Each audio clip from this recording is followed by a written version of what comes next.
Chapter 1. A Meal and a Million. It was supposed to be a birthday celebration, but for Ethan Cole, it felt more like a public execution. Decorative lights sparkled across the courtyard of the White family villa, casting a golden glow on elegant dresses and expensive suits. Tables overflowed with wine and delicacies, and soft jazz played beneath the clinking of champagne glasses. The birthday banner read, "Happy 60th, Mr. Donald White," and guests were lining up one by one to present their gifts to the patriarch of the White family. Among them, Ethan stood in a plain shirt and scuffed shoes, his hands buried in his pockets. No gift, no envelope. No one even acknowledged his presence. If anyone noticed him, it was to whisper or scoff. After all, what was a man like him doing among people like this? He was the live-in son-in-law, the family errand boy, a charity case married to Lena White, the family's shining daughter who, against every protest, had insisted on marrying the man who had nothing. And tonight, as Lena clutched his hand tightly and whispered, "Just keep your head down," Ethan knew what he had to do. He stepped forward. The room seemed to hold its breath. "Mr. White," Ethan began, his voice calm, respectful, but audibly shaking. "I know today is your special day, and I wouldn't be asking this if it wasn't urgent, but I need your help." The crowd hushed. Mr. Donald White looked up from his chair, where he'd just been handed a Rolex by his favorite nephew. "Oh? And what help does a man who contributes nothing to this family possibly need?" Ethan bowed slightly. "Mama Zuri, the woman who raised me in the welfare home, she's very sick, diagnosed with late-stage renal failure. She needs dialysis and a transplant. It will cost around $1 million. "$1 million what? Pesos?" Harold White, Lena's cousin, burst out laughing.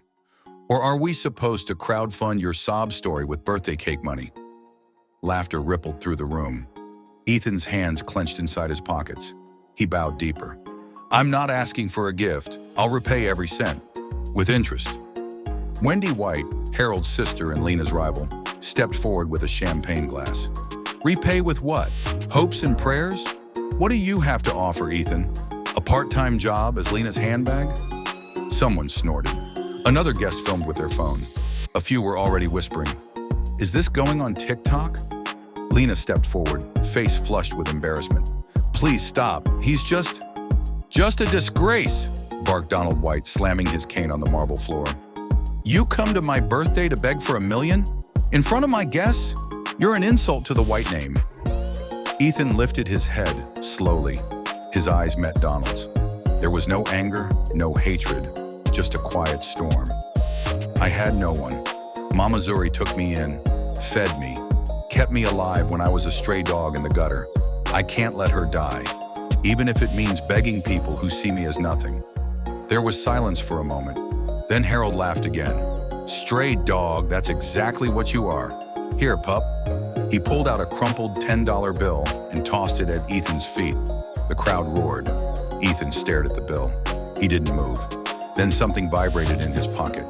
His phone. Unknown number. "We've found you, young master. Your world is about to change." He read it once, then again. No name, no context. But something deep inside his bones reacted. A buzz, a pull, like static under the skin. He looked up. Harold was still laughing. Wendy rolled her eyes. Donald White turned to the next guest, dismissing Ethan like he was a speck of dust. But Lena, she still held his hand. And Ethan, he picked up the $10 bill, dusted it off, folded it, slipped it into Harold's champagne glass. Then he turned and walked away. Not defeated, not humiliated, just quiet. Because tonight, he got his answer. And tomorrow, they'd start learning who they really insulted. To be continued.